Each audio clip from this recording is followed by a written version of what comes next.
So glad to be here, So Emily. this $150 million, where and how do you plan to put that to work coming out of the pandemic and knowing the trends that we see? Yeah, so first of all, to clarify, we raised a $150 million fund. So our business model is essentially a VC fund, though I would say what we spend our time doing is we're a mentorship community. We try to find the top 50 or so most promising CS students in North America and try to help them take more adventurous paths in their career, help them either start startups or join startups, and hopefully help them become future tech leaders. How do you identify these people who are supposed to be the future? Yeah, well, it started 5 years ago with me traveling around the country to campuses, not just Harvard, MIT, Stanford, but Georgia Tech, UT Austin, Vanderbilt, and dozens of others, personally interviewing students. And today we have a whole distributed effort amongst members of our veteran community who do volunteer interviews, startups who do interviews who are very eager to hire these bright students.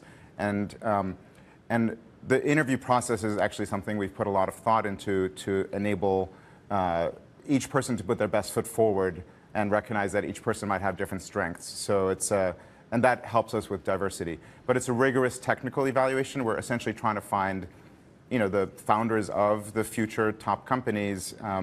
And I guess I'll say, if you look at the top, most valuable companies in the world, almost all of them were started by somebody who was an extremely strong computer programmer. And in fact, most of them are still run by somebody with a computer science degree. So I've had the privilege of investing in some of these companies at a very early stage, Facebook, Dropbox, and I've had the privilege of also recruiting a lot of college students or college new grads to join them. So Neo in some ways brings together what I've done for 2 decades before. Many of the biggest tech companies were also founded by white men, and Neo, 45% of the funding so far has gone to women or people of color, and I know that you're very proud of that. How do you find more diverse talent when we hear from so many leaders that it's hard to find? So I would agree with that. I think that the starting point is just the mental model. There are people who say something about like there's a trade-off related to lowering the bar, and I think that's a bit insulting, and also it's an excuse.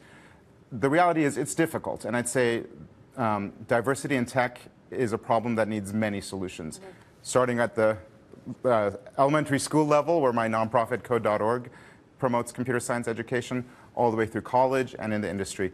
So for us, being conscious of diversity is part of everything we do. Our team, our staff is actually majority female and includes people of color. Our veteran community is about 45% female and I think 15% or so Black and Latino.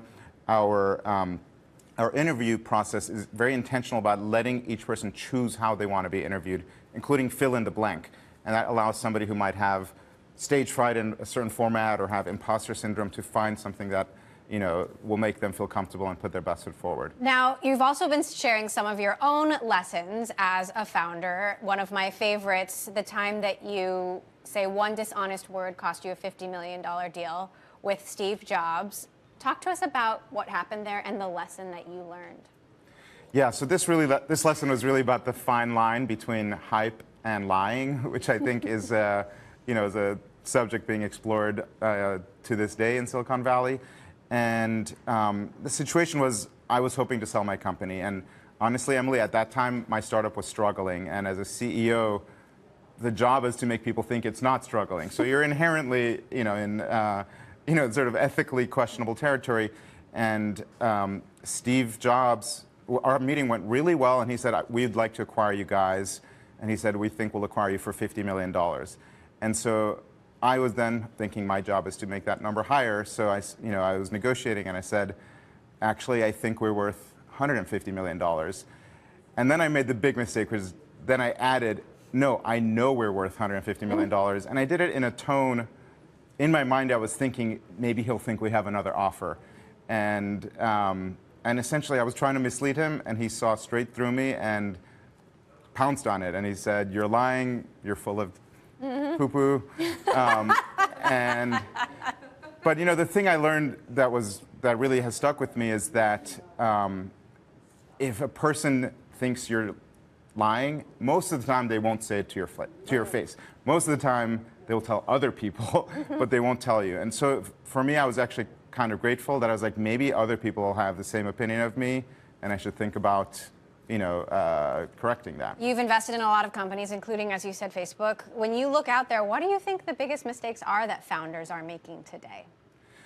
Oh, that's a tough one to summarize. I guess I would say right now there is a ton of hype, and actually related to some of these things, like the stories that I just shared.